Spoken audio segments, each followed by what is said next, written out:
السلام عليكم ورحمة الله وبركاته.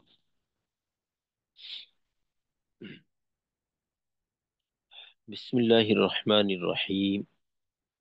اللهم صل على محمد وعلى آل محمد كما صليت على إبراهيم وعلى آل إبراهيم إنك حميد مجيد. اللهم بارك على محمد وعلى آل محمد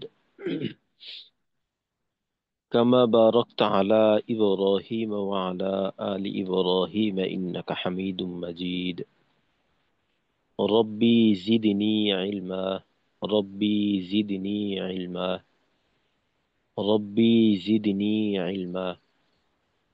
رب اشرح لي صدري ويسر لي أمري واحلل عقدة من لساني يفقه قولي وبك نستعين يا مستعان.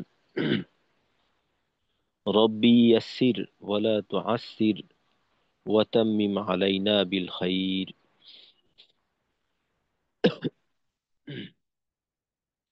আলহামদুলিল্লাহ, আজকে আমাদের এসব সিফাত শিখি। আহ, দশম ব্যাচের 20তম ক্লাস। গত ক্লাসে আমরা পেছনের যে সিফত সম্পর্কে তো আলোচনা ছিল, তো ওইটা পুনরালোচনা করছি। আজকেও ইনশাআল্লাহ আমরা আমাদের পিছনের বিষয় নিয়ে আলোচনা হবে। আর আগামীকাল থেকে ইনশাআল্লাহ আমাদের যে সিফত সহকারে তিলাওয়াতের চর্চা, ওইটা শুরু হবে।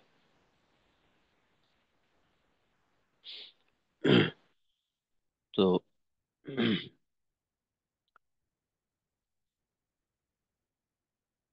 আমরা যেমনটা জানি যে একটা হরফ উচ্চারণের জন্য মাখরাজ প্রয়োজন। আর মাখরাজের ব্যবহারিক যে অবস্থা, এটাই হলো সিফত। সিফত ব্যতীত মাখরাজ এইটা আহ, উচ্চারণের জন্য যথেষ্ট না। আর মাখরাজ ব্যতীত সিফত এটাও যথেষ্ট না। আহ, আমি যদি হরফের মাখরাজ ঠিক রাখি, বাকি ব্যবহারিক অবস্থা ঠিক রাখলাম না, তো সেক্ষেত্রে আমার উচ্চারণ ঠিক থাকবে না। আহ, যেমন ধরেন, ত এবং তা একই মাখরাজ। তো এখন যদি বলি আহ, ত জবর তা, তা বললাম, ত জবর তা। তো এখন যদি আহ, আপনি বলেন যে আমার উচ্চারণটা ভুল, তাহলে আপনি এটাকে ভুল কিভাবে প্রমাণ করবেন? যদি মাখরাজ দিয়ে প্রমাণ করতে চান, তো সেক্ষেত্রে এটা অসম্ভব, কারণ ত এবং তা একই মাখরাজই ছিল। কিন্তু যদি সিফতের দৃষ্টিতে দেখি, তো সেক্ষেত্রে আমার আহ, ইস্তিআলা, ইসবাক, এই বিষয়গুলা আমাকে অনায়াসেই তায়ের উচ্চারণ থেকে এটা পার্থক্য করে দিবে যে এটা তা হওয়া, ত জবর তা হওয়া কখনোই সম্ভব না। কারণ যদি ইস্তিআলা ইতবাক করি, ইস্তেআলা ইতবাক আদায়ের মাধ্যমে এটা তয়ই হয়ে যাবে, তা হবে না। কারণ এইখানে যদি তাকে যদি আমরা মোটা করতে চাই, তখন আর আহ, তা থাকে না, তখন ত হয়ে যাবে। তো সিফতের জন্য জন্য মাখরাজ দরকার, মাখরাজের জন্য সিফত দরকার। আর উচ্চারণের জন্য আমাদের উভয়টাই দরকার। আর সিফতের বাস্তবায়ন আমাদের প্রতিটা মুহূর্তেই, যখনই আমরা আরবি কোনো উচ্চারণ করব, প্রত্যেকটা সময়ই আমরা এইটা আমাদের নজরে রাখবো। আর আপনাদের সাথে একটা পিডিএফ শেয়ার করা হয়েছিল, আহ, যে প্রত্যেকটা হরফ তার এবং সিফত পূর্ণ বিষয় সেখানে দেওয়া ছিল। তো ওই পিডিএফটা দেখে দেখে আমরা এককভাবে হরফের উচ্চারণগুলা আমাদের প্রথমত অবস্থায় দেখা দরকার, এককভাবে। কারণ আহ, শুধুমাত্র এককভাবে না দেখে যদি শুধু তেলাওয়াতের মাধ্যমেই আমরা সিফতের বাস্তবায়ন করতে চাই, তো সেক্ষেত্রে আমাদের জন্য বিষয়টা অনেক কষ্টকর। কারণ একই সময় আমাদের একাধিক হরফ উচ্চারণ করতে হয়। যেমন আমি বললাম, বিসমিল্লাহির রহমানির রহিম। তো এখানে অনেকগুলি হরফ, 19টা হরফ চলে আসছে অল্প সময়ের ভিতর। তো আলাদাভাবে প্রত্যেকটা হরফের মাখরাজ এবং প্রয়োজনীয় সিফত প্রত্যেকটার দিকে খেয়াল করা অসম্ভব। তো এককভাবে যদি আমি এক একটা হরফকে দেখি, যেমন হামজা, তো হামজাকে এককভাবে দেখলে এর প্রত্যেকটা সিফত মাখরাজ আমার পক্ষে খেয়াল করা সম্ভব। আর আমরা যেমনটা জানি যে একটা হরফের ক্ষেত্রে আহ, মাখরাজটা প্রথমত ঠিক রাখবো, পরবর্তীতে আহ, 5টা 6টা 7টা পর্যন্ত সিফত পাওয়া যায়। তো সেক্ষেত্রে আমাদের কিন্তু প্রত্যেকটা সিফতের ক্ষেত্রে আমাদের সমস্যা না। যেমন এখানে দেখেন হামজা, আহ, যদি মাখরাজ ঠিক রাখি তারপর সিফতের বিষয়টা দেখি, তো সিফতের ক্ষেত্রে এইখানে 5টা সিফত: জাহার, সিদ্ধা, ইস্তিফাল, ইনফিতা, ইসমাত। তো এই ক্ষেত্রে শুধুমাত্র একটা সিফত আমাদের জন্য উম, নজরে রাখা দরকার, ওইটা হলো সিদ্ধা। কারণ হামজা উচ্চারণের সময় বাতাসের বিষয়টা আসলে আহ, বাতাস সাধারণত কারোই চালু হয় না। আ আ বলতে গেলে বাতাস চালু করে বলাটাই বরঞ্চ কষ্টকর। আ, ই, উ, বাতাস অটোমেটিকলি এখানে বন্ধ থাকে। তো এইখানে আমার যেটা দরকার, যে সিদ্ধার বিষয়টা, যে সিদ্ধের ক্ষেত্রে আওয়াজটা শক্ত করা, আওয়াজটাকে, আওয়াজ বন্ধ থাকবে, এটাও সমস্যা না। সিদ্ধার এক অংশ যেটা বন্ধ থাকার বিষয়টা, যেমন আ, এখানে আওয়াজ বন্ধ থাকে অনায়াসেই। বাকি শক্তের বিষয়টা গিয়ে আমরা আহ, একটু ভুল করে ফেলি অনেক সময়। তো এখানে হামজার ক্ষেত্রে শুধুমাত্র সিদ্ধা সিফাতটার দিকে নজর রাখলেই হয়। আর বাকি যে ইস্তিফাল, ইনফিতা, ইসমাত এগুলি আছে, তো এইসব ক্ষেত্রে আমাদের হামজার উচ্চারণে ভুল হওয়া, এটা সম্ভব না। বরঞ্চ এটা ভুল হওয়াটাই অস্বাভাবিক। ভুল হওয়াটা স্বাভাবিক না, কষ্টকর। ভুল উচ্চারণটা করা কষ্টকর। হামজাকে আপনি কিভাবে ইস্তিফাল ছাড়া উচ্চারণ করবেন? হামজা জবর আ বলাটা সহজ, এখানে যদি ইস্তিআলা করতে চাই এটা করাটাও অসম্ভব এক প্রকার। তারপর ইনফিতাহ, এখানে ইসবাক করা সম্ভব না। ইসমাত, এটা যেহেতু মাখরাজ ভেতরের দিকে, কোনো কিনারায় না, তো সেক্ষেত্রে ইসমাতটাও মোটামুটি ভাবে নিজের থেকে আদায় হয়ে যায়। তো এভাবে আমরা প্রত্যেকটা হরফের মাখরাজের দিকে প্রথমে নজর দেব, যে মাখরাজটা আমার জন্য কষ্টকর কিনা। যদি মাখরাজে আমার সমস্যা থেকে থাকে, তো সেক্ষেত্রে মাখরাজের জায়গাটা ব্যবহার করাটা আমার প্রথমে আহ, এটাকে নিজের জন্য সহজ করে নিতে হবে। তো যখন দেখবো যে আমার মাখরাজের ব্যবহারটা স্বাভাবিক হয়ে আসছে, বা ওই সাথেই সিফাতটাকে দেখে নিলাম যে এখানে আমার জন্য কোন সিফাতটা সমস্যাকর। যেমন এখানে আইনের ক্ষেত্রেও 5টা সিফাত। তো আইনের ক্ষেত্রেও যদি আমরা দেখি, তো সেক্ষেত্রে আমাদের শুধুমাত্র তাওয়াসসুত সিফাতটার দিকে একটু নজর দিলেই হয়। যে আইনের ক্ষেত্রে আওয়াজটাকে মধ্যম রাখা, মাখরাজের চাপটাকে খুব বেশি না দেওয়া, আবার একেবারে হালকা না করা, মাঝামাঝি রাখা। আ, ই, উ। তো এভাবে দেখবেন যে, যেমন এই হায়ের মাঝে, হায়ের মাঝে 5টা সিফত পাওয়া যায়, একটা সিফতেও আমাদের কোনো সমস্যা হয় না। প্রত্যেকটা সিফত আমাদের জন্য সহজ। সিফতগত দিক থেকে বলতে পারি হা আমাদের জন্য কোনো সমস্যাকর বিষয় না। তো এইভাবে প্রত্যেকটা হরফকে আহ, মাখরাজ এবং তার জন্য সমস্যাকর যে সিফতগুলি আছে, তো এগুলি দেখে দেখে আমরা ধারাবাহিকভাবে মশক করব। আর এর মাধ্যমে আমরা আমাদের যে সমস্যাগুলো আছে এগুলাকে চিহ্নিত করে নিতে হবে। তো এগুলা যখন চিহ্নিত হয়ে যাবে, তখন আমাদের আহ, রোগ তো নির্ণয় হয়ে গেল। তো শুধুমাত্র ওই রোগেরই ওষুধ আমরা খাবো।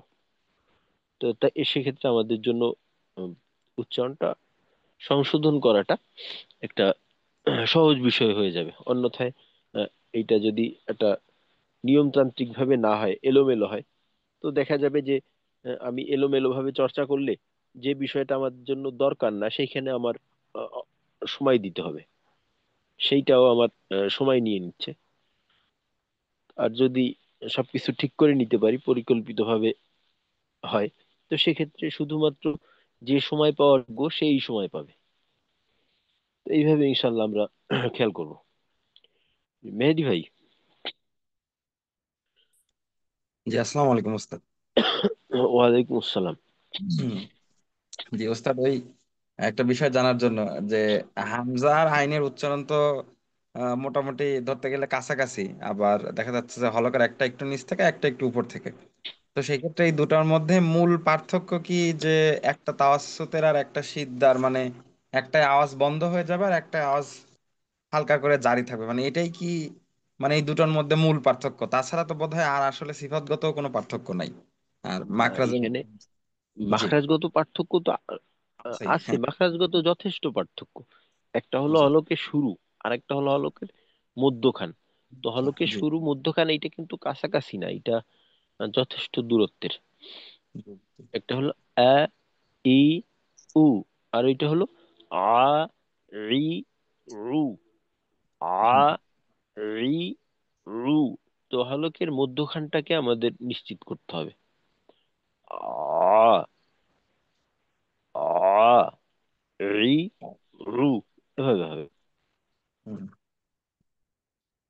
আর হামজার ক্ষেত্রে তো এমনি আমরা আ, ই, ও এভাবেই করতেছি। হ্যাঁ, ওইটা তো স্বাভাবিক, আ, ই, উ, যেটা হুম, একেবারে বাংলা হুম, আয়ের মতো, তবে এর থেকে মজবুত। মজবুত, হ্যাঁ, ও তো দমটা বন্ধ হয়ে যায়, একটু চাপ থাকে। আর এই ক্ষেত্রে আ, এই, ও, মানে মধ্যখানটাকে নিশ্চিত করতে হবে। জি। জি, জি ওস্তাদ, জাযাকাল্লাহ। আচ্ছা, ঠিক আছে। আচ্ছা, তার এখানে র, তো র এ দেখেন মাখরাজগত আমাদের কোনো সমস্যা নেই। র এর সিফত সংখ্যা সবচেয়ে বেশি। আবার যদি দেখি যে সমস্যাকর সিফত, এখানে বলতে গেলে আহ, একটাও তেমন সমস্যাকর সিফত আমাদের জন্য নেই।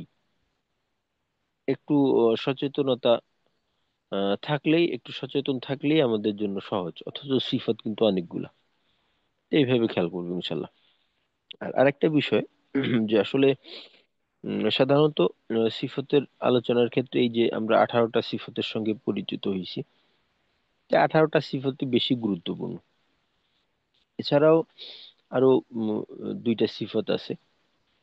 তো ওই দুইটা সিফত নিয়ে আসলে এখানে আমাদের তেমন সমস্যা হয় না। বাকি উম, জানার জন্য যে আরো দুইটা সিফত পাওয়া যায়, ওই সিফত দুইটা হলো, একটা হলো খফা, আর একটা হলো গুন্না।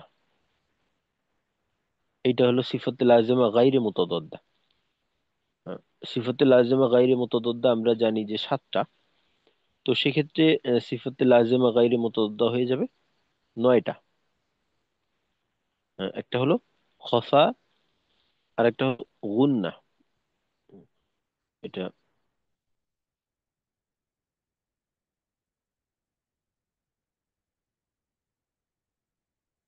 খফা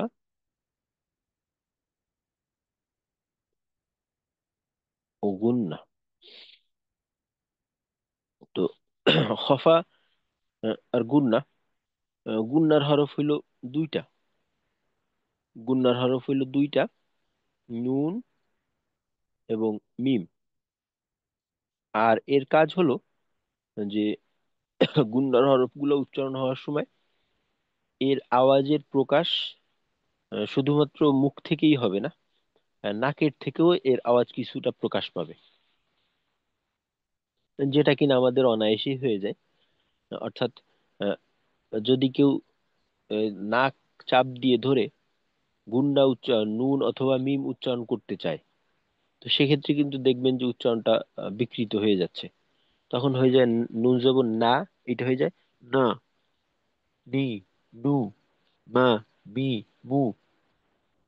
তো এই যে নাকের থেকে আহ, একটা আওয়াজ প্রকাশ পাওয়া, এই নাক চাপ দিয়ে ধরলে বাধাগ্রস্ত হওয়া, তো এইটাই হলো আসলে গুন্না, যে নাক থেকে একটা আওয়াজ প্রকাশ পায়। আর এইটাকে বলা হয় আমরা গুন্নার সঙ্গে আগের থেকেই পরিচিত। তো ওইটাকে বলা হয় গুন্নায়ে জামানি, আর এইটাকে বলা হয় গুন্নায়ে আনি, বা বলতে পারি যে তাৎক্ষণিক একটা গুন্না। এই গুন্নার ক্ষেত্রে অতিরিক্ত সময় দেওয়ার প্রয়োজন হয় না। এটা আপনার স্বাভাবিক পড়ার ক্ষেত্রে এটা চলে আসে। এটা অতিরিক্ত সময় দেওয়া হয় না, স্বাভাবিক উচ্চারণের জন্য যতটুকু সময় অতটুকু। আর গুন্নায়ে জামানি যেটা, ওইটা হলো নির্দিষ্ট পরিমাণ একটা সময় ওইটাকে চালু রাখা। যেমন আমরা ওয়াজিব গুন্না চিনি, বা নুন সাকিনের গুন্না, মিম সাকিনের গুন্না ইত্যাদি। তো এটাকে বলা হয় গুন্নায়ে জামানি, যেটা কিনা নির্দিষ্ট একটা সময় পর্যন্ত ধরে রাখতে হয়। আর যেটা তাৎক্ষণিক হয়ে যায়, যেমন নুন জবর না উচ্চারণ করলাম, তো এখানেও একটা গুন্না থাকে। এটা হলো উচ্চারণের সাথে সাথে হয়ে যায়। তো যেহেতু সহজ একটা হরফ, সহজ একটা, একেবারেই সহজ, এই জন্য এটাকে স্বাভাবিকভাবে আলোচনা করা হয় না। আর দ্বিতীয়টা হলো খফা। খফা মানে হলো আহ, একটু অস্পষ্ট হওয়া। অর্থাৎ খফা সিফতের যে হরফ আছে, এইটার উচ্চারণ একেবারে স্পষ্ট ক্লিয়ারলি হয় না, বরঞ্চ এর মাঝে একটা অস্পষ্টতা থাকে। আর এর হরফ হলো তিনটা। এর হরফ হলো তিনটা: ওয়াও, ইয়া, এবং হা। ওয়াও, ইয়া, হা। তো দেখবেন এই তিনটা হরফের উচ্চারণ আহ, অন্যান্য যে উচ্চারণগুলি আছে ওইটার মতো সাবলীল হয় না, বরং উচ্চারণের মাঝে কেমন একটা অস্পষ্টতা থাকে। যেমন ধরেন ওয়াও এর উচ্চারণ ওয়া, ওয়া, এই উচ্চারণটা একটু ঘুরিয়ে পেঁচিয়ে হওয়া। একেবারে স্বাভাবিক অন্য যে উচ্চারণগুলো আছে, যেমন ধরেন বা, একেবারে সোজা সাপটা। এখানে কোনো উচ্চারণের প্যাচ থাকে না, সোজা উচ্চারিত হয়ে যায়। ত, র, লা, না, মা। কিন্তু ওয়াও এর ক্ষেত্রে ওয়া, ইয়া, এই যে একটা অস্পষ্টতা। তারপর হায়ের ক্ষেত্রে হা, হি, হু, আওয়াজটা উম, একেবারে ক্লিয়ার হয় না। তো এইটাই হলো খফা। তো এই যে সিফাত দুইটা আছে, এইটা আপনি চাইলেও ক্লিয়ার করতে পারবেন না খফার ক্ষেত্রে। গুন্নার ক্ষেত্রে চাইলেও আপনি গুন্না বাদ দিয়ে উচ্চারণ করতে পারবেন না। তো সহজ দুইটা সিফাত আমাদের আদায়ের ক্ষেত্রে। তো এটা জানা থাকা ভালো, কারণ অনেক সময় যারা বেশি সতর্ক থাকে, তো তাদের ক্ষেত্রে একটা মনে প্রশ্ন জাগতে পারে যে এই উচ্চারণটা একটু জড়ানো কেন। তো সে আহ, অতিরিক্ত চেষ্টা করতে থাকে যাতে ক্লিয়ার হয়। তো এটা আমাদের কষ্ট করার দরকার নেই, এটা এমনই হবে। এর আহ, আহ, বিষয়টাই হলো এমন। তো যদি এই দুইটাকে সাথে নেই, তো আমাদের মোট সিফতের সংখ্যা হয়ে গেল 19টা। আর এই খফা এবং গুন্না, এই দুইটা সিফতের ভিতরে খফা এটা হলো দুর্বল সিফত। আমরা যেহেতু দুর্বল এবং সবল সিফত সম্পর্কে জানি, তো খফা এটা হলো দুর্বল সিফত, আর গুন্না এটা হলো শক্তিশালী সিফত।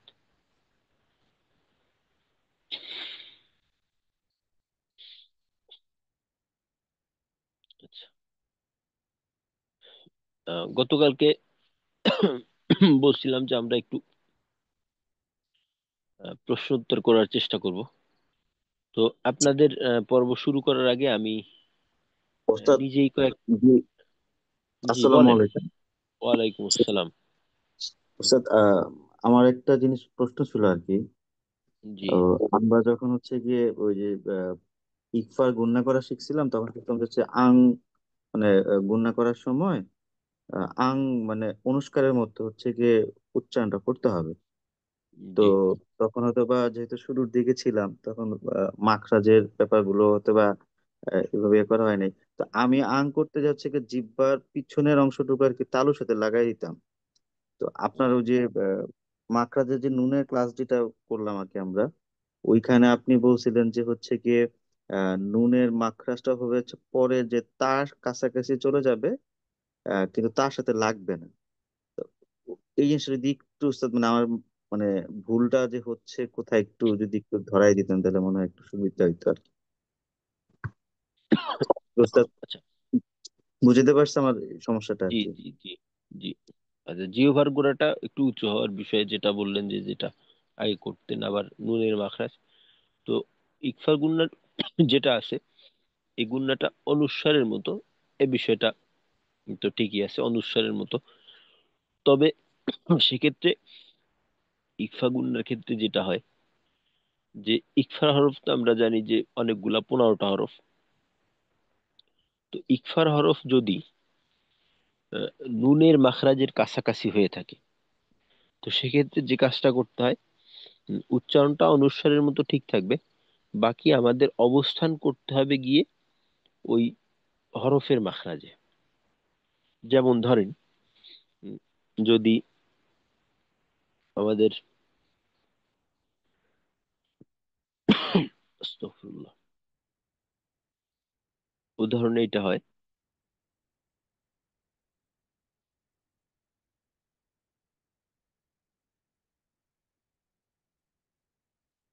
আংতা।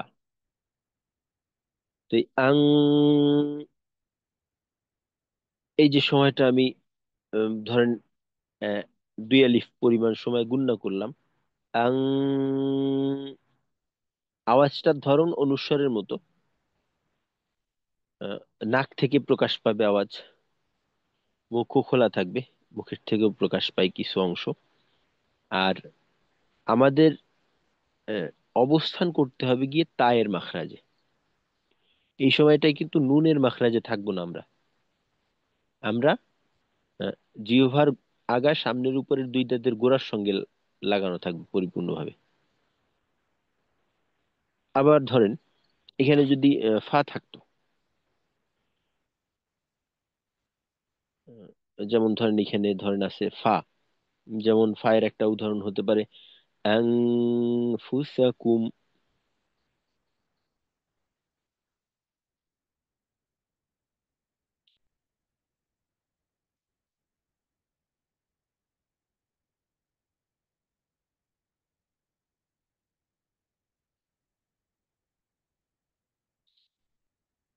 এটা ধরেন আমাদের উদাহরণ।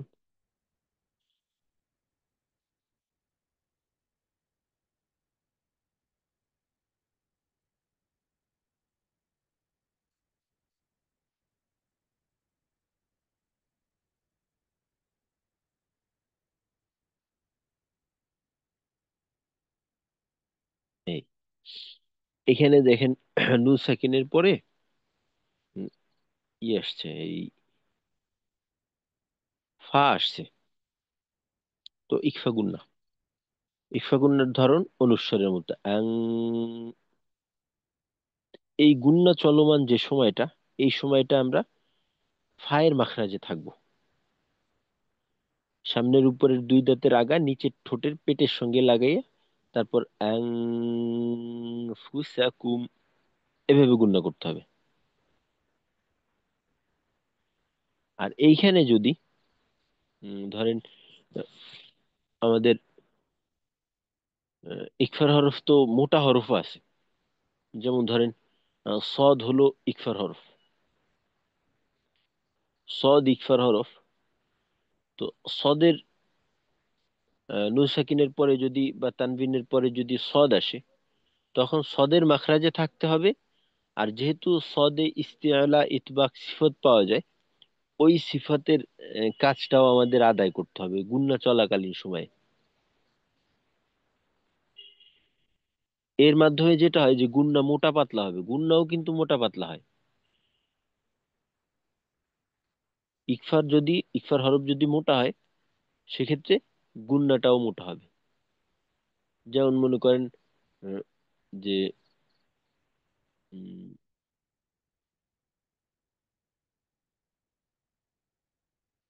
উম,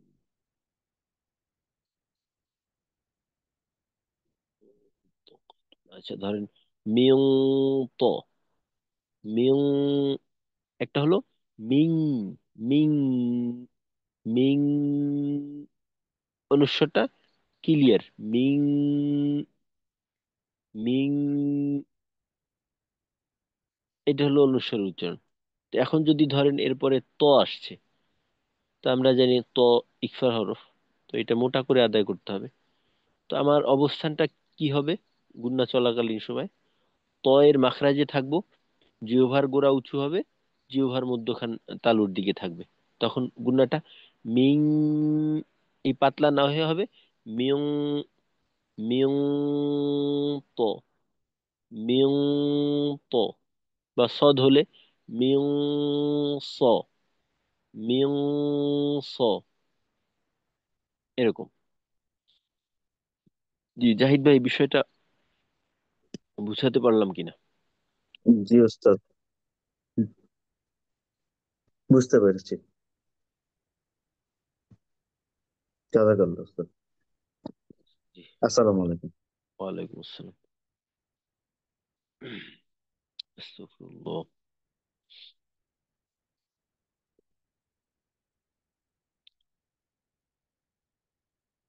আচ্ছা,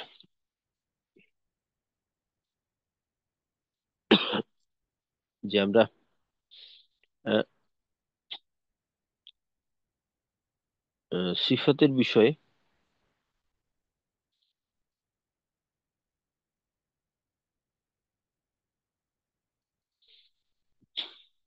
আমি আপনাদেরকে কিছু প্রশ্ন করি। প্রথমত প্রশ্নটা একটু কঠিন ভাবে করার চেষ্টা করি, তো যে কেউ উত্তর দিতে পারবেন।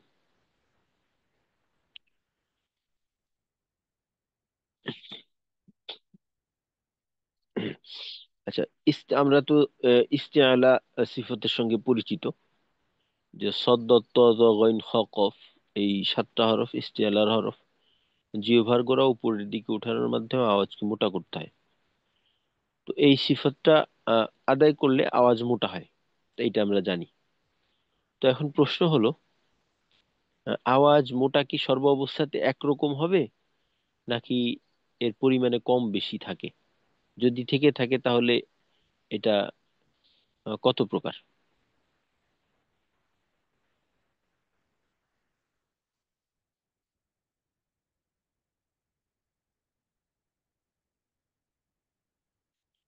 ইস্তেআলা সিফাত, আহ, যেমন ধরেন ত জবর ত, ত, তই, তু, এই যে আমি মোটা করলাম,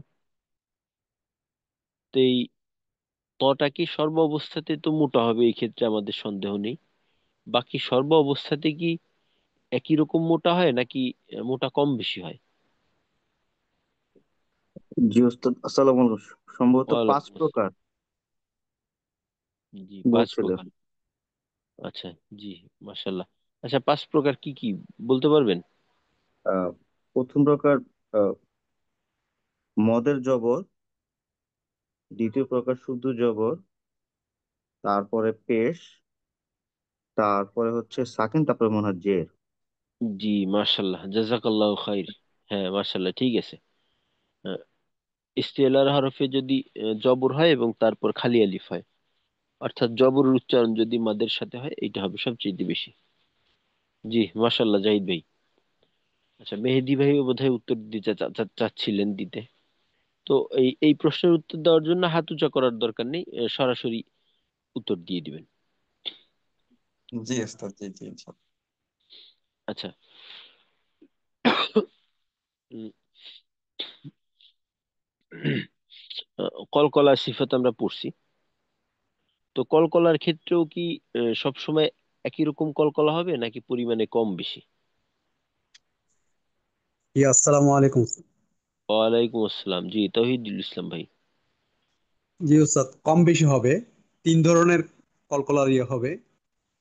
আহ, আয়াতের শেষে হলে এক ধরনের হবে, মাঝখানে হলে এক ধরনের হবে।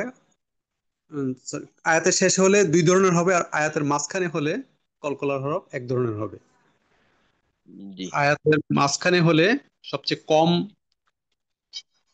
কলকলাটা হবে, আর তাসদিদ বা সাকিন সহ যদি আয়াতের শেষে হয় তাহলে সেটা মধ্যম এবং সর্বোচ্চ পর্যায়ের হবে কলকলা। হ্যাঁ, তাসদিদ যুক্ত হলে সর্বোচ্চ, আর সাকিন হলে মধ্যম। সাকিন বা হরকত থাকতে পারে, যেটা কিনা আমরা অক্ফের কারণে সাকিন করে পড়বো। তবে তাসদিদ থাকলে সবচেয়ে বেশি হবে। আচ্ছা, তৌহিদ ভাই, যদি জি। এই যে ভাগগুলা করা হইলো, এই ভাগগুলা তো আসলে এটা কিন্তু উম, আর কি পরিস্থিতিটাই এমন, এই পরিস্থিতির কারণে এমনটা হয়েছে। তো তাসদিদ থাকলে কলকলাটা বেশি হয়, এর কারণটা কি হতে পারে? তাসদিদ থাকলে সেখানে দুইবার হ্যাঁ, জি, আসলে দুইটা হরফ হওয়ার কারণে, হ্যাঁ দুইটা। অক্ষরটা দুইবার উচ্চারণ করতে হবে। জি। তো এই জন্য এই কারণেই, একই কারণেই, যদি কোনো হরফে তাসদিদ থাকে এবং আমরা ওই হরফে ওয়াকফ করি, তো সেক্ষেত্রে কিন্তু স্বাভাবিকের থেকে বেশি সময় ওই হরফের মাখরাজে অবস্থান করে আওয়াজটাকে ধরে রাখতে হয়। জি। আচ্ছা, জি, মাশাল্লাহ, জাযাকাল্লাহু খাইর। সুন্দর হয়েছে উত্তর। আচ্ছা। আহ,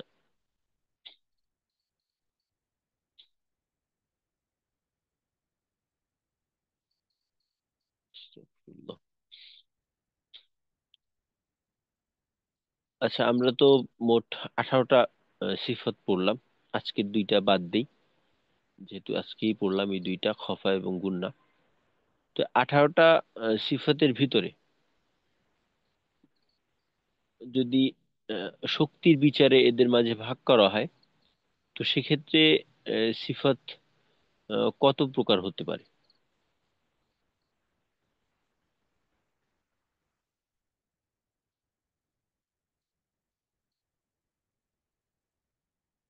শক্তির ভিত্তিতে যদি সিফাতকে ভাগ করা হয়, তো সেক্ষেত্রে জি সিফাত কত প্রকার? জি উস্তাদ, 5 প্রকার। আসসালামু আলাইকুম। 5 প্রকার। ওয়ালাইকুম আসসালাম। আচ্ছা, 5 প্রকার কিভাবে হবে? উস্তাদ, শক্তির বিচার হচ্ছে গিয়ে সবচেয়ে বেশি হচ্ছে গিয়ে ত ত এটাতে সবগুলো হচ্ছে গিয়ে আহ, আচ্ছা। শক্তিশালী আচ্ছা, সিফাত। জাহিদ ভাই, হ্যাঁ, আপনি যে উত্তরটা দিচ্ছেন ওই প্রশ্নটা এখনো করা হয়নি, ওইটা আচ্ছা। সামনে করব। আমার প্রশ্নটা আচ্ছা ছিল যে সিফাত শক্তিগত দিক থেকে কি সব একই রকম, নাকি সিফাতের শক্তি কম বেশি হয়, এইটা। যে সিফাত গুলি আছে, আমরা যে সিফাত গুলি পড়ছি, 18টা সিফাত, এদের প্রত্যেকের শক্তি কি একরকম, নাকি কম বেশি আছে? কম বেশি আছে উস্তাদ। ও কম বেশি থাকলে তাহলে এরা কয় প্রকার, কত ধরনের হতে পারে?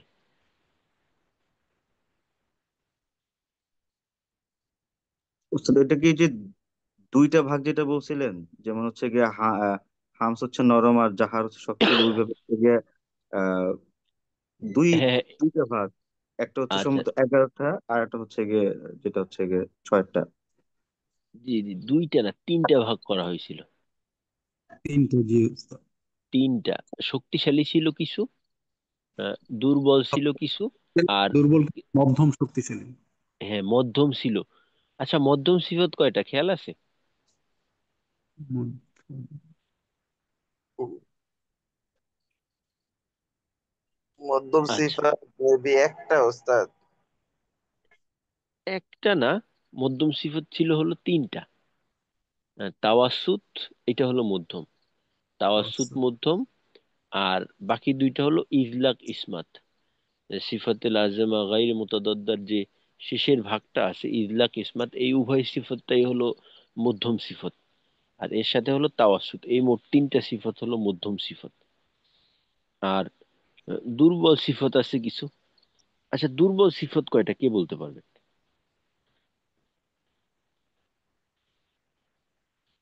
দুর্বল সিফত কয়টা?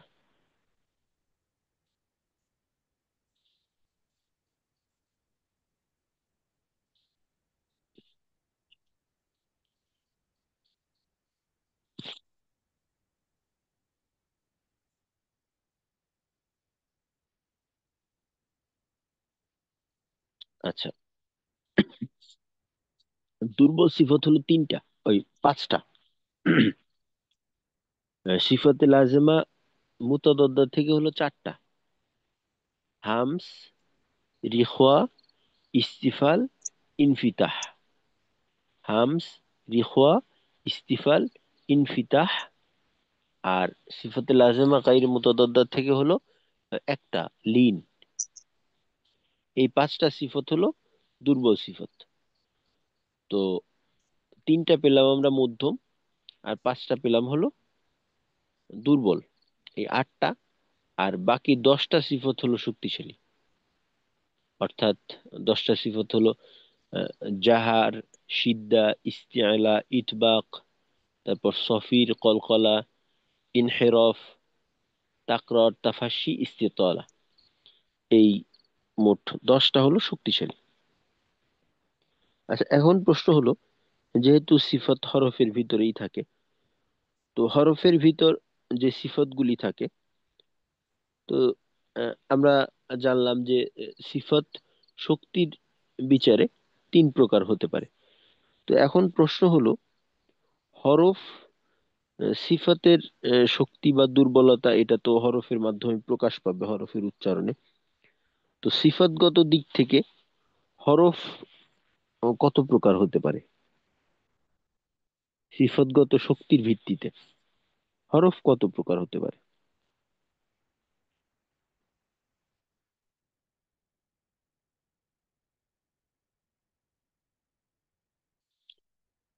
হ্যাঁ, জাহিদ ভাই প্রশ্নের আগে যে উত্তরটা দিচ্ছেন ওইটার প্রশ্ন হলো, ওই উত্তরের প্রশ্ন হলো এইটা।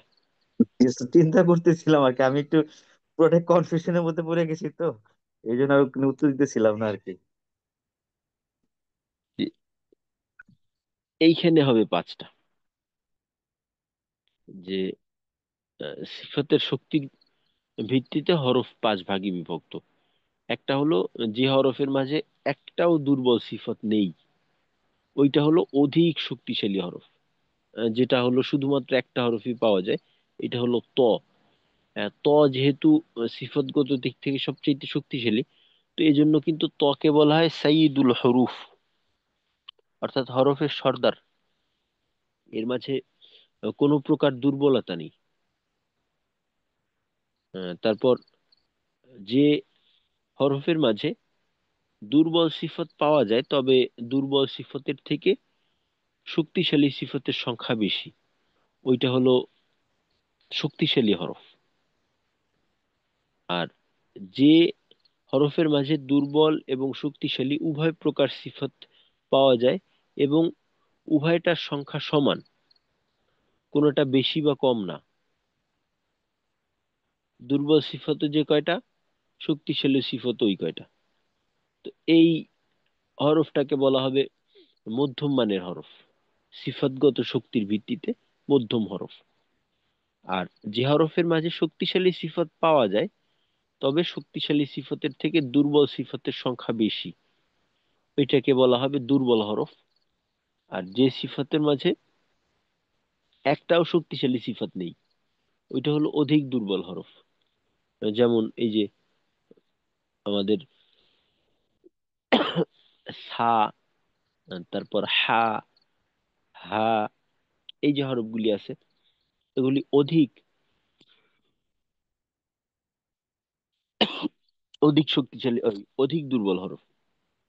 তো এই যাবে আমাদের সিফাতের ভিত্তিতে হরফের শক্তি বা দুর্বলতা। আচ্ছা, এখন একটা প্রশ্ন হলো যে আহ, একটা হরফ আদায় করার ক্ষেত্রে, একটা হরফ যখন আমরা আদায় করব, তো আদায়ের সময় আমরা মাখরাজটা আগে ব্যবহার করব নাকি সিফাত আগে ব্যবহার করব? আগে মাখরাজ আছে।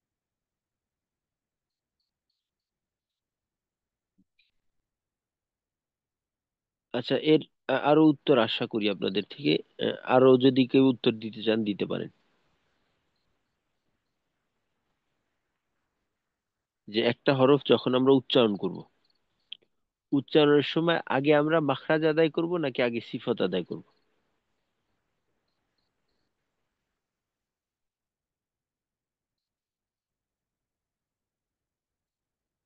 দেখেন তো, একটু খেয়াল করে দেখেন। এই এই প্রশ্নের উত্তর আমিও আগে কখনো দেইনি আপনাদেরকে। বাকি আহ, আহ, নিজে যদি দেখেন, আমরা নিজেরাই উচ্চারণ করে দেখি। দেখেন তো কি করা, আহ, আমরা কি করি।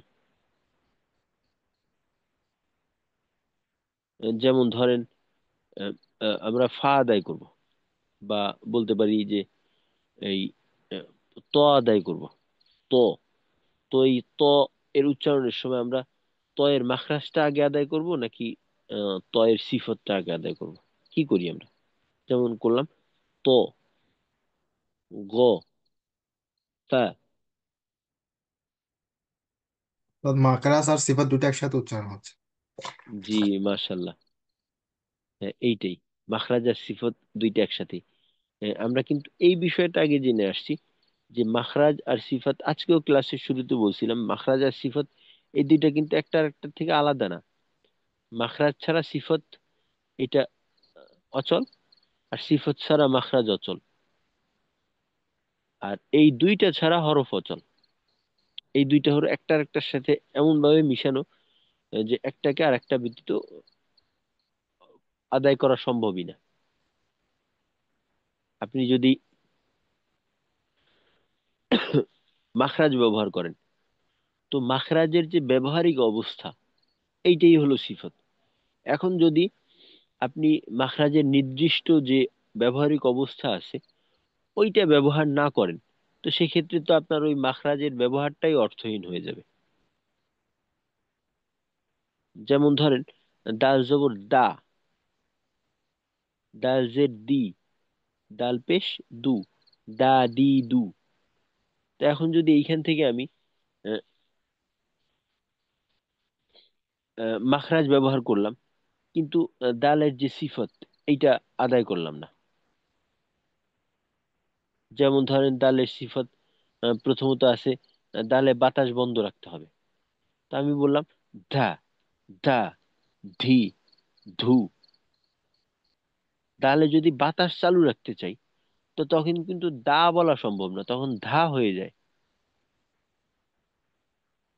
ধা এমন হয়ে যায়। আবার ধরেন, আহ, দালের ক্ষেত্রে আছে সিদ্ধা। এখানে আমি যদি রিখোয়া আদায় করতে চাই, জজম দিয়ে দালে রিখোয়া আদায় করলে কিভাবে হয়? আজ, আজ। তখন আদ, এটা বলাই সম্ভব না। আজ, আদ, সম্ভব না।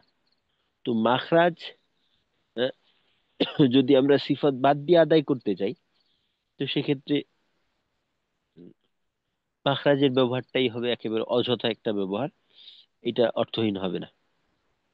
তো দুইটা আমাদের একসাথেই আদায় করতে হবে।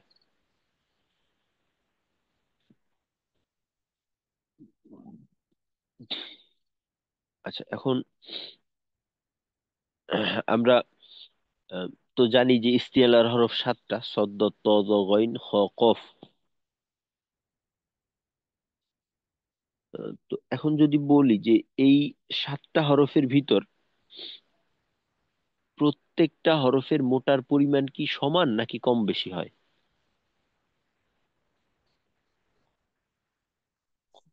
কম বেশি আছে। কম বেশি, তাহলে কম বেশিটা কেমন, বা কার মাঝে কম কার মাঝে বেশি?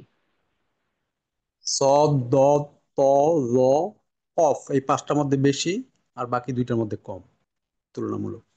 আচ্ছা আচ্ছা, এখানে হ্যাঁ তুলনামূলক কম। কফকে আমাদের সাথে নেওয়ার দরকার নেই। স, দ, ত, জ, এই চারটাকে সদ, নিলেই হবে। জি, মার্শাল্লাহ। চেষ্টা ভালো ছিল।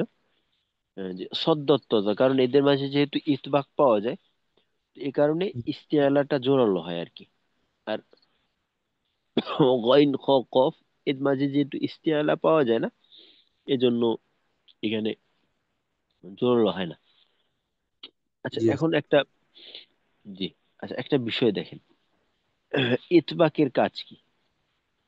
ইতবাকের কাজ হলো জিহ্বার মধ্যখান উপরের তালুর সঙ্গে লাগানো বা উপরের দিকে উঠানো। তো জিম শিন ইয়া, এই যে চারটা হরফ আছে, এই চারটা হরফ আদায় করার সময় কিন্তু আমরা জিহ্বার মধ্যখান উপরের তালুর সঙ্গে লাগাই। আমরা জানি যে জিহ্বার মধ্যখান তার বরাবর উপরের তালুর সঙ্গে লাগাইয়া উচ্চারিত হয় জিম, শিন এবং ইয়া এর উচ্চারণ, যেমন জা, শা, ইয়া। তো এখন প্রশ্ন হলো, যেহেতু ইতবাক সিফাতের কাজ জিহ্বার মধ্যখান তালুর সঙ্গে লাগানো উপরের, আর জিম, শিন, ইয়া এই তিনটার মাখরাজ হলো জিহ্বার মধ্যখান তালুর সঙ্গে লাগানো, তো তাহলে তো এই তিনটা হরফের ভিতর ইনফিতাহ সিফত না হয়ে ইতবাক সিফত হওয়ার কথা ছিল, কিন্তু এখানে ইনফিতাহ সিফত হলো কেন, ইতবাক হলো না কেন?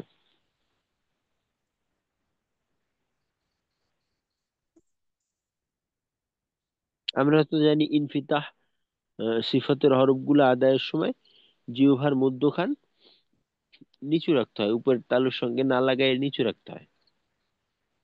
কিন্তু এইখানে তো আমরা নিচু রাখি না, উপরের তালুর সঙ্গে লাগাই। তারপরেও এইটাকে ইনফিতাহ সিফত হিসেবে গণ্য করা হলো না কেন?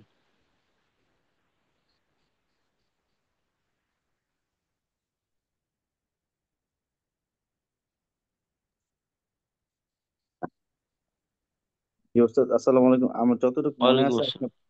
বলছিলেন যে সদ্যত্ব অজর সময় তো ওস্তাদ মানে এই তালুটা হচ্ছে উঠায় আবার নামায় নিয়ে আসি আমরা।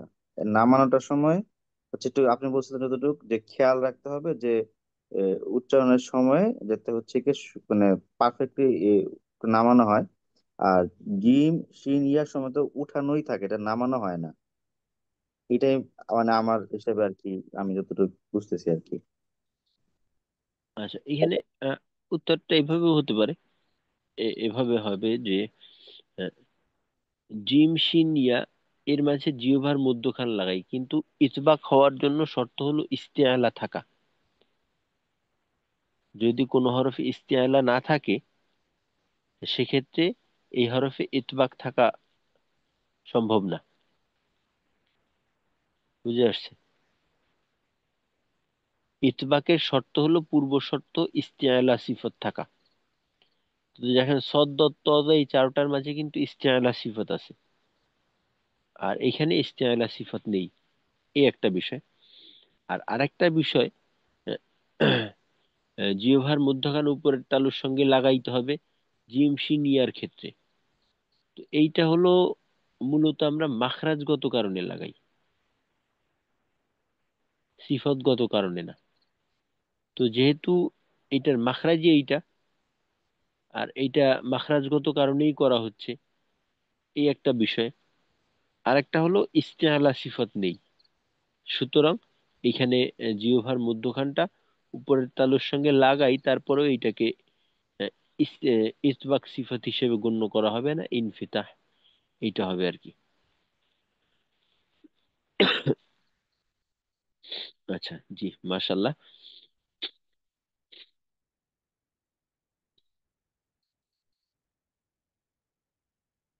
উম, আচ্ছা, আরেকটা প্রশ্ন, আহ, যে আমরা জানি যে হামসের হরফ হলো 10টা: ফা, হা, সা, হা, শিন, খ, সদ, সিন, কাফ, তা। তো এদের ভিতরে বাতাস চালু থাকে, এই হরফগুলো আদায়ের সময় বাতাস চালু থাকে, বাতাস চালু রেখে তারপরে এই হরফগুলাকে আদায় করতে হয়। তো এখন প্রশ্ন হলো যে এর প্রত্যেকটা হরফের ভিতর কি সর্ব অবস্থাতেই বাতাস চালু থাকবে একরকম, নাকি কোনো ভেদাভেদ থাকে এখানে?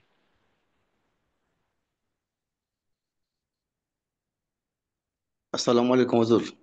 ওয়ালাইকুম আসসালাম। আমরা দেখেছি যে এটা ওই আহ, শেষে দুটা হরফ আছে, কাফ এবং তা। এই দুটা হুম, হুম। হরফে বাতাস কম চালু থাকে আর কি, চালু থাকে না বললেই চলে। জি, মাশাল্লাহ। কাফ এবং তা, তো কাফ এবং তা যখন হরকত যুক্ত থাকে ওই অবস্থাতে বাতাস তেমন একটা বোঝা যায় না, হালকা পরিমাণ।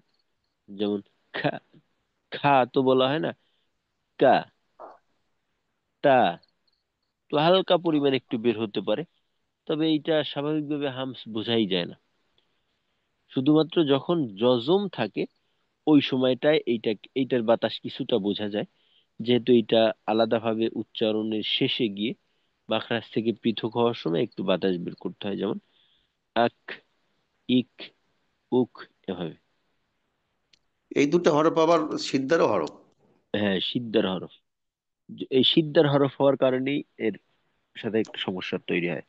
আচ্ছা, এখন একটা কথা হলো, আমরা যেহেতু এই দুর্বল সিফত, মধ্যম সিফত, শক্তিশালী সিফত সম্পর্কে ধারণা রাখি,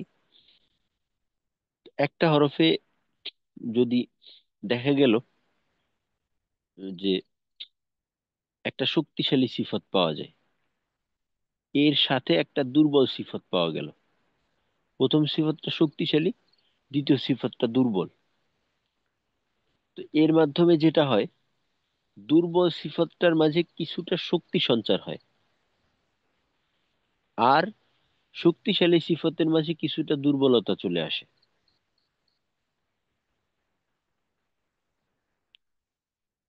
এই কারণে দেখা যায় যে একই সিফত একাধিক হরফের মাঝে পাওয়া যায়, কিন্তু ওই একই সিফত একাধিক হরফের মাঝে এক এক রকম কাজ করে, বিভিন্ন রকম কাজ করে।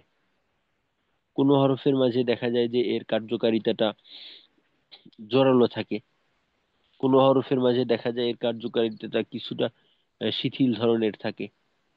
তো এই সমস্যাগুলো হয়। এই সমস্যাগুলো হওয়ার কারণ হইলো আহ, অন্যান্য যে সিফতগুলি আছে ওই সিফতগুলো এর উপর একটা প্রভাব রাখে। তো এই সমস্ত যে বিষয়গুলো আছে এটা আসলে আহ, শুনে পড়ে মুখস্থ করে রাখার বিষয় না। তো এইটা উম, আস্তে আস্তে চর্চা করতে করতে নিজেই উপলব্ধি করার বিষয়। তো এগুলা শুধুমাত্র বলার জন্য বললাম, শোনার জন্য আপনারা শুনলেন, বাকি এগুলা আহ, শুনে মনে রাখার বিষয় না। তো এটা আমরা চর্চা করতে করতে দেখা যাবে যে অটোমেটিকলি এই বিষয়গুলো আমরা নিজেরাই উপলব্ধি করতে পারবো। এটা নিজে নিজেই বের করতে হবে আর কি বিষয়টা। তো সিফাতের এই যে বিষয়গুলো আছে আমরা আলোচনা করলাম, আরো সবকিছু তো আমাদের কাছে আছে। তো ইনশাল্লাহ আমাদের দুর্বলতা থাকলেও এটা দেখে নেব প্রতিনিয়ত, এটা যেন উন্নতির দিকে যায়। আজকে আমাদের একটা আলোচনার বিষয় ছিল যে আগামীকালকে থেকে যেহেতু আমরা তেলাওয়াত শুরু করব, তো সেক্ষেত্রে তেলাওয়াতের আহ, কিছু আদব রয়েছে আমরা জানি। তারপর তেলাওয়াতের শুদ্ধ তেলাওয়াতের ক্ষেত্রে আমাদের কি কি করণীয় আছে, কোন কোন বিষয় বিশেষভাবে লক্ষণীয়, তো এই বিষয়টা নিয়ে আমরা সংক্ষেপে একটু আলোচনা করবো ইনশাল্লাহ। তো তিলাওয়াতের ক্ষেত্রে আদব হলো একটা মর্যাদাপূর্ণ বিষয়। তো এক্ষেত্রে তো আমাদের কোনো সন্দেহ নেই, সবচাইতে আহ, পড়ার ক্ষেত্রে পৃথিবীর সর্বশ্রেষ্ঠ পড়া হলো কোরআন শরীফ পড়া। তো এর থেকে ভালো পাঠ আর পৃথিবীর মাঝে নেই, পৃথিবীর মাঝে বলতে ইহকালেও নেই, পরকালেও নেই। আর এটা যেহেতু আল্লাহর কালাম, তো এটা পড়ার ক্ষেত্রে আমাদের কিছু আদব রক্ষা করা আমাদের জন্য জরুরি। তো সেক্ষেত্রে প্রাথমিক যে বিষয়টা আছে ওইটা হলো পবিত্রতার বিষয়টা, শারীরিক পবিত্রতা, আত্মিক পবিত্রতা, স্থানের পবিত্রতা, এই সব বিষয় আমাদের জন্য খেয়াল রাখা। যেমন অজু সহকারে তো অবশ্যই থাকতে হবে। অজু ছাড়া কোরআন শরীফ স্পর্শ করা এটা গুনাহের কারণ। কোরআন শরীফ স্পর্শ করা যাবে না, তবে যদি অজু ছাড়া মুখস্থ তেলাওয়াত করতে চায় মুখস্থ তেলাওয়াত করা যাবে, তবে এটাও আদবের খেলাফ, আদবের খেলাফ। তবে এটা বলা যাবে না যে সে গুনাহগার হবে, আদবের খেলাফ হবে। আদব হলো পবিত্র জিনিস পবিত্র তার সাথেই পড়া। আর যদি কারোর জন্য গোসল ফরজ থাকে, তো সেক্ষেত্রে তো অবশ্যই তেলাওয়াতও করা যাবে না, মুখস্থ তেলাওয়াতও করা যাবে না, এটাও গুনার কারণ। আগে গোসলের মাধ্যমে পবিত্রতা অর্জন করতে হবে, তারপর তেলাওয়াত করা। আর অজু না থাকলে সেক্ষেত্রে আমরা মুখস্থ তেলাওয়াত করতে পারি, কোরআন স্পর্শ করা যাবে না। তারপর আত্মিক পবিত্রতা, যেমন তেলাওয়াত ইখলাসের সাথে হওয়া। তেলাওয়াতের ক্ষেত্রে যেন লৌকিকতা না থাকে। অনেক সময় হয় যে আমলের ক্ষেত্রে আমাদের লৌকিকতা চলে আসে, তো লৌকিকতা থাকবে না, এটা হলো শুধুমাত্র ইখলাসের সাথে আল্লাহকে শুনানোর উদ্দেশ্য করা। তো এ বিষয়ে বলা যায় যে তিলাওয়াতের ক্ষেত্রে আর একটা বিষয় হলো যে একটা আমল যখন আমরা করব বা আমল করার মনে স্থির করলাম, তো সেক্ষেত্রে আমাদের উম, আমলের ফায়দাটা বেশি বেশি জানা। যখন আমরা এই একটা আমলের লাভ সম্পর্কে অবগত থাকব, ওই ক্ষেত্রে আমাদের এই কাজের প্রতি আগ্রহটা বেশি করে জন্মাবে। যদি আমার লাভ সম্পর্কে অবগত না থাকি, তো সেক্ষেত্রে দেখা যাবে যে খুব লাভবান একটা জিনিসও আমি গুরুত্বহীন হয়ে যাবে আমার কাছে। যেমন আমরা ওই একটা ছোটবেলায় একটা গল্প আহ, শুনতাম যে এক লোক শিকার করে, পাথর দিয়ে শিকার করে। তো সে পাথর দিয়ে শিকার করে, তো তো কিছু পাথর পেলো আর কি। একটা জায়গায়, নির্দিষ্ট একটা জায়গায় কিছু পাথর পেলো, সুন্দর চকচকা পাথরগুলোও একটা সাইজ করা। তো ওইটা দিয়ে সে শিকার করছে, শিকার করে পাথরগুলা হারাই গেছে। তো পরবর্তীতে সে একটা ভালো পরিবেশে গেল, গিয়ে দেখলো যে আহ, ওই পাথরটা খুব বড় লোকরা ওইটাকে খুব সাজাই গোছাই রাখছে। তো পরবর্তীতে সে বলল যে এই একটা যে জিনিসটা আমি কোনো গুরুত্বই দিলাম না, ফেলেই দিলাম, এটাকে তারা এত আহ, যত্ন করতেছে বা এটাকে এত মূল্যায়ন করতেছে, এর কারণ কি? যখন জানলো যে এটা একটা হীরা, তো তখন সে আফসোস করতেছে যে এরকম জিনিসটা আমার কাছেও ছিল, কিন্তু আমি এটা মূল্য না জানার কারণে এটা হারাই ফেলছি। তো এরকম হয় আর কি, যে একটা বিষয় যখন এর লাভ আমার জানা না থাকে, তো ওই ক্ষেত্রে দেখা যায় এইটা মূল্যবান হওয়া সত্ত্বেও বিষয়টা আমার কাছে মূল্যহীন। তো এজন্যই একটা আমল যখন আমরা করতে চাই, তো সেক্ষেত্রে প্রাথমিক অবস্থায় এই আমলের লাভ সম্পর্কে অবগত হওয়া, বেশি বেশি লাভ জানা, ফাজাইল সম্পর্কে জানা। তো কোরআন তেলাওয়াতের সংক্ষেপে বলতে গেলে যে বিশেষ তিনটি ফায়দা, আর আদব বিশেষ দুইটা আদব।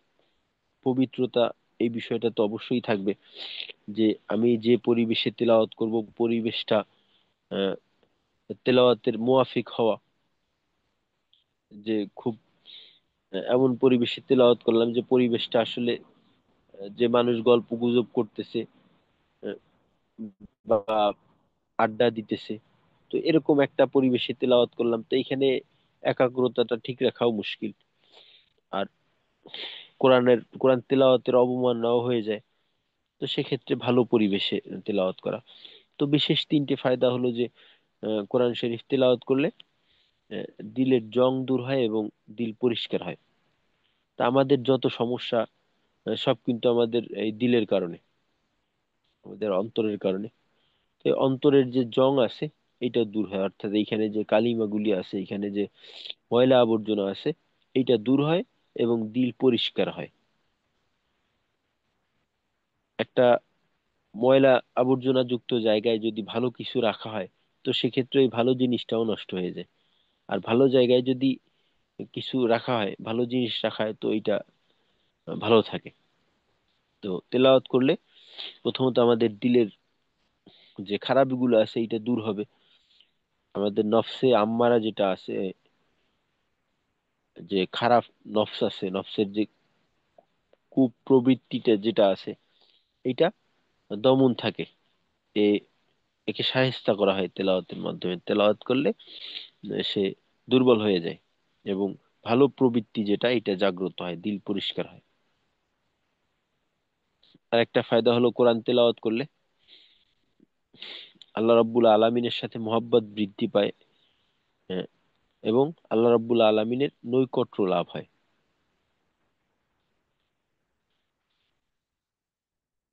হাদিসের মাঝে আসছে যে আহলুল কুরআনি হুম আহলুল্লাহি ওয়া খাসাতু। কোরআনের কোরআনওয়ালা যারা, যারা কোরআনকে ধারণ করে, কোরআনের সাথে চলে বা কোরআনকে সাথে রাখে, তারা হলো আহ, বা কোরআনকে যারা নিজের করে নেয়, নিজের পরিবারের করে নেয়, নিজেরকে কোরআনের পরিবারের করে নেয় আর কি। তো আহলুল কোরআনি হুম আহলুল্লাহি ওয়া খাসাতু, যে যারা কোরআনের আহাল বা কোরআনের পরিবারভুক্ত, তারা আল্লাহ রাব্বুল আলামিনের পরিবারভুক্ত এবং আল্লাহ রাব্বুল আলামিনের কাছের লোক। তো তেলাওয়াতের মাধ্যমে আমরা আল্লাহ রাব্বুল আলামিনের নিকটতম হতে হতে পারবো এবং আল্লাহর বিশেষ লোক হতে পারবো। যেমন দুনিয়াতে একজন নেতা বলে যে অমুক ব্যক্তি নেতার ডান হাত, নেতার কাছের লোক, ঘনিষ্ঠ লোক। তো তাকে দেখা যায় একটা আহ, একটা এলাকার নেতা, তার আবার কাছের লোক, তার আবার মর্যাদা দেয় মানুষ, হ্যাঁ, তারে ভয় পায়। একটা কথা বললে এটা গুরুত্ব সহকারে শোনে, ওইটা মানে। আর এইখানে সরাসরি কে বলতেছে আমাদেরকে এই কথাটা? আল্লাহ রসুল সাল্লাম, পৃথিবীর ইতিহাসে সর্বশ্রেষ্ঠ মানুষ, হ্যাঁ, উনি বলতেছে। তো এইখানে এটা এর চাইতে গ্রহণযোগ্য কথা আর হইতেই পারে না। আর তিনি কি বলতেছে? যে যারা কোরআন তেলাওয়াত করবে তারা আল্লাহর খাস লোক হয়ে যাবে, আল্লাহর কাছের লোক হয়ে যাবে। তো এদের মতো পাওয়ার আর কার থাকতে পারে? তো কোরআন তেলাওয়াতের মাধ্যমে আমাদের এইটা হবে। আরেকটা ফায়দা হলো কোরআন তেলাওয়াত করলে প্রত্যেকটা হরফে কমপক্ষে 10টি করে নেকি পাওয়া যায়, চাই সে বুঝে পড়ুক অথবা না বুঝে পড়ুক। আমাদের সমাজে একটা আহ, কথা আছে যে কোরআন না বুঝে পড়লে কোনো লাভ নেই। আসলে বিষয়টা মোটেও ঠিক না। কোরআন এটা বুঝে পড়লেও লাভ, না বুঝে পড়লেও লাভ। তবে অবশ্যই বুঝে পড়া না বুঝে পড়ার সমান না। কোরআন বুঝে পড়া এইটা নিঃসন্দেহে অধিক মূল্যবান না বুঝে পড়ার থেকে। কারণ কোরআন আল্লাহ রাব্বুল আলামিন আমাদের জন্য নাজিল করছে, এটা শুধুমাত্র আমরা না বুঝে তিলাওয়াত করব এটার জন্য না। এটা আমাদের জন্য একটা নির্দেশনা স্বরূপ। আমি নির্দেশ বাণীটা বারবার পড়লাম কিন্তু কিছুই বুঝলাম না, তো এটা কি? আমার তো ওইভাবে এর দ্বারা লাভবান হতে পারলাম না। তবে যেহেতু বহুত মজিস, একেবারে সরাসরি আল্লাহর বাণী, আর এক্ষেত্রে আহ, এটা তেলাওয়াতের ক্ষেত্রে আল্লাহ ফজিলতের কথাও বলা হয়েছে। আর তাছাড়া এটা দিনের একটা গুরুত্বপূর্ণ আমল। তো সেই হিসেবে আমি অবশ্যই কমপক্ষে 10টি করে নেকি পাবো। পরিমাণের থেকে বাড়বে আহ, স্থান কাল পাত্র ব্যক্তি ভেদে, কিন্তু কমপক্ষে 10টি করে নেকি। বুঝে পড়লেও 10টা, কমপক্ষে না বুঝে পড়লে কমপক্ষে 10টা। আর যদি অবস্থা আমাদের একই থাকে, তো সেক্ষেত্রে বুঝে পড়াটা না বুঝে পড়ার থেকে নিঃসন্দেহে মর্যাদাপূর্ণ। এই কোরআন তেলাওয়াতের লাভ। এছাড়াও তো আরো অনেক লাভ আছে, যেটা আহ, দীর্ঘ, অনেক দীর্ঘ। আর বিশেষ দুইটা আদব তেলাওয়াতের ক্ষেত্রে, এটা হলো আমাদের মনস্তাত্ত্বিক আদব। বাকি বাহ্যিক যে আদব এইটা তো আমাদের অবশ্যই রক্ষা করতে হবে। আর মনস্তাত্ত্বিক যে আদব আছে, ওই দুইটা হলো এই যে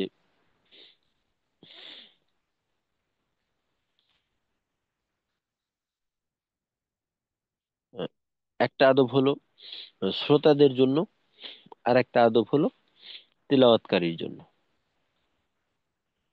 যখন তেলাওয়াত হবে তখন অনেক সময় দেখা যায় যে তেলাওয়াত করে, পাশে একজন ব্যক্তি তেলাওয়াত করতেছে। তো সেক্ষেত্রে তেলাওয়াতটা মনোযোগ সহকারে শোনা, তেলাওয়াতের ভিতর কথা না বলা। কারণ শুধু আদব না, এটা নির্দেশের ভিতরেই পড়ে। কারণ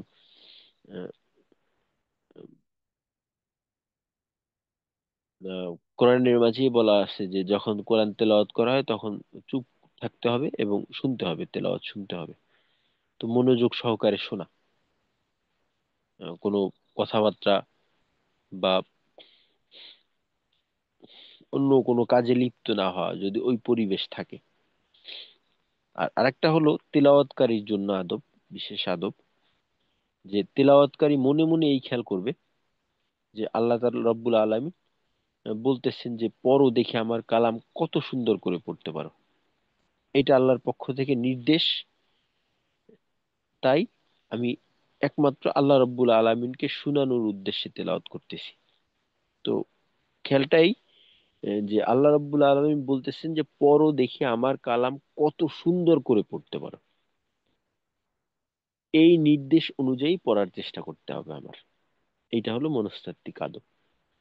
তো তেলাওয়াতের ক্ষেত্রে অবশ্যই ইনশাল্লাহ আমরা এই বিষয়গুলা খেয়াল করে তেলাওয়াত করার চেষ্টা করব ইনশাল্লাহ। আল্লাহ রাব্বুল আলামিন আমাদের সকলকে তৌফিক দান করুন। আজকে তাহলে আমরা এখানেই শেষ করব। ইনশাল্লাহ আগামীকাল থেকে আমাদের তেলাওয়াতের মাধ্যমে চর্চা শুরু হবে। আচ্ছা, তৌহিদ ভাই। জি, আসসালামু আলাইকুম। উস্তাদ, এই ওয়ালাইকুম আসসালাম। ডিজিটাল এবং প্রিন্টেড কোরআন তেলাওয়াত দুইটাই কি, ডিজিটাল কোরআন তেলাওয়াত কি জায়েজ কিনা, এবং দুইটার মধ্যে যদি জায়েজ হয় তো দুইটার ফায়দা কি একই রকম নাকি পার্থক্য আছে? আচ্ছা, তো এইখানে অবশ্যই জায়েজ। ডিজিটাল যেমন স্ক্রিনে দেখে তেলাওয়াত করা অবশ্যই জায়েজ এইটা। আচ্ছা।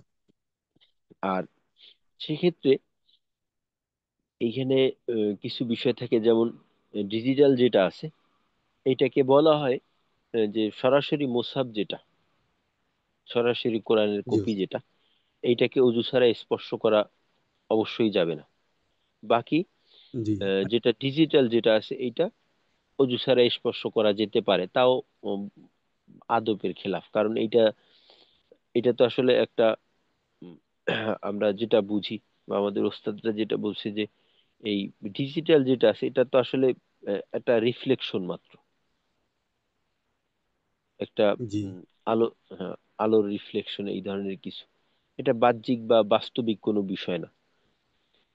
তো এজন্য এটাকে বলা হয় যে এটা স্পর্শ করা যাবে অজু ছাড়া। আর তিলাওয়াত তো অবশ্যই করা যাবে এটা দেখে। তবে সেক্ষেত্রে সরাসরি একটা কোরআনের কপি হাতে নিয়ে তেলাওয়াত করা আর ডিজিটাল স্ক্রিনে দেখে তেলাওয়াত করা, দুইটার যদি আমরা ওই চিন্তা করি, দুইটার আবেগ কি একরকম হয় বা দুইটার অনুভূতি কি আমাদের কাছে একরকম হয়? জি, না একরকম হয় না। একরকম হয় না। ওইটার একটা অনুভূতি বা ওইটার হাতের স্পর্শটা একটা আলাদা কাজ করে। তো অবশ্যই এটা বলা যেতে পারে যে সরাসরি মুছাফ নিয়ে দেখা পড়া এটা বেশি উত্তম। জি ওস্তাদ, জাজাকাল্লাহ খাইর। আচ্ছা, তাহলে আমরা আজকে এখানেই শেষ করি ইনশাল্লাহ। আগামীকালকে আমরা প্রস্তুতি নিয়ে আসবো। আসসালামু আলাইকুম ওয়া রাহমাতুল্লাহি ওয়া বারাকাতুহু। সুবহানাল্লাহি ওয়া বিহামদিহি, সুবহানাল্লাহ, সুবহানাল্লাহি ওয়া বিহামদিহি, সুবহানাকাল্লাহুম্মা ওয়া বিহামদিকা, আশহাদু আল লা ইলাহা ইল্লা আনতা, আস্তাগফিরুকা ওয়া আতুবু ইলাইক। আল্লাহু আকবার। আস্তাগফিরুল্লাহ, আস্তাগফিরুল্লাহ, আস্তাগফিরুল্লাহ রাব্বি মিন কুল্লি যামবিন ওয়া আতুবু ইলাইহি।